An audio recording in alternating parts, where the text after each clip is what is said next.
नमस्कार, मेरा नाम प्रज्ञेशा जादव है। आइए आज मैं आपको एक प्यारी सी कहानी सुनाती हूँ। एक दिन सुबह सुबह दरवाजे की घंटी बजी। दरवाजा खोला तो देखा एक आकर्षक कद-काठी का व्यक्ति चेहरे पे प्यारी सी मुस्कान लिए खड़ा है। मैंने कहा, जी कहिए। तो उसने कहा, अच्छा जी, आप तो रोज हमारी ही गुहार लगाते थे। मैंने कहा, माफ कीजिए भाई साहब, मैंने पहचाना नहीं आपको। तो वह कहने लगे, भाई साहब, मैं वह हूँ जिसने तुम्हें साहेब बनाया है। अरे ईश्वर हूँ ईश्वर। तुम हमेशा कहते थे ना कि नजर में बसे हो पर नजर नहीं आते। लो आ गया। अब आज पूरे दिन तुम्हारे साथ ही रहूंगा। मैंने चिढ़ते हुए कहा, ये क्या मजाक है? अरे मजाक नहीं है, सच है। सिर्फ तुम्हें ही नजर आऊंगा, तुम्हारे सिवा कोई देख सुन नहीं पाएगा मुझे।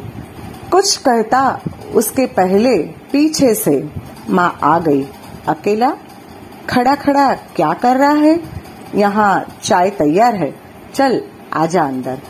अब उनकी बातों पे थोड़ा बहुत यकीन होने लगा था और मन में थोड़ा सा डर भी था। मैं जाकर सोफे पर बैठा ही था तो वो बगल में आकर बैठ गए। चाय आते ही जैसे ही पहला घूंट पिया, मैं गुस्से से चिल्लाया, अरे माँ, ये हर रोज इतनी चीनी? इतना कहते ही ध्यान आया कि अगर ये सचमुच में ईश्वर है तो उन्हें कतई पसंद नहीं आएगा कि कोई अपनी माँ पर गुस्सा करे। अपने मन को शांत किया और समझा भी दिया, भाई तुम नजर में हो आज, जरा ध्यान से। बस फिर मैं जहाँ जहाँ वह मेरे पीछे पीछे पूरे घर में। थोड़ी देर बाद नहाने के लिए जैसे ही बाथरूम की तरफ चला तो उन्होंने भी कदम बढ़ा दिए। मैंने कहा, प्रभु यहाँ तो बख्श दो। खैर नहाकर तैयार होकर मैं पूजा घर में गया। यकीनन पहली बार तन्मयता से प्रभु वंदन किया, क्योंकि आज अपनी ईमानदारी जो साबित करनी थी।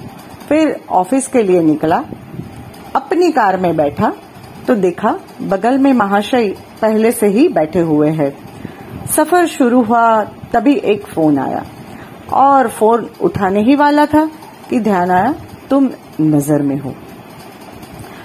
कार को साइड में रोका, फोन पर बात की और बात करते करते कहने ही वाला था कि इस काम के ऊपर के पैसे लगेंगे, पर ये तो गलत था, पाप था।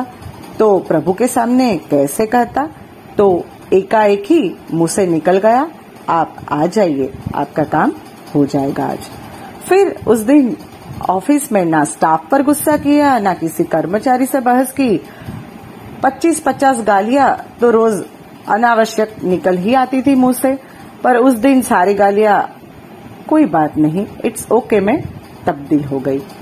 वह पहला दिन था जब क्रोध, घमंड, किसी की बुराई, लालच, अपशब्द, बेईमानी, झूठ, ये सब मेरी दिनचर्या का हिस्सा नहीं बने। शाम को ऑफिस से निकला, कार में बैठा तो बगल में बैठे ईश्वर को बोल ही दिया, प्रभु सीट बेल्ट लगा ले, कुछ नियम तो आप भी निभाइए। उनके चेहरे पे संतोष भरी मुस्कान थी। घर पर रात्रि भोजन जब परोसा गया तब शायद पहली बार मेरे मुख से निकला, प्रभु पहले आप लीजिए। और उन्होंने भी मुस्कुराते हुए निवाला मुंह में रखा। भोजन के बाद माँ बोली, पहली बार खाने में कोई कमी नहीं निकाली तूने आज। क्या बात है सूरज, पश्चिम के निकला है क्या आज? मैंने कहा, माँ आज सूर्योदय मन में हुआ है। रोज मैं महज खाना खाता था, आज प्रसाद ग्रहण किया है माँ, और प्रसाद में कोई कमी नहीं होती। थोड़ी देर टहलने के बाद अपने कमरे में गया।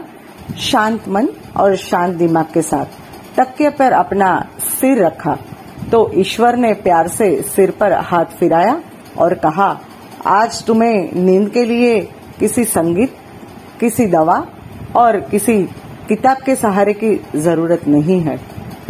गहरी नींद गालों पे थपकी से उठी। कब तक सोएगा, जाग जा।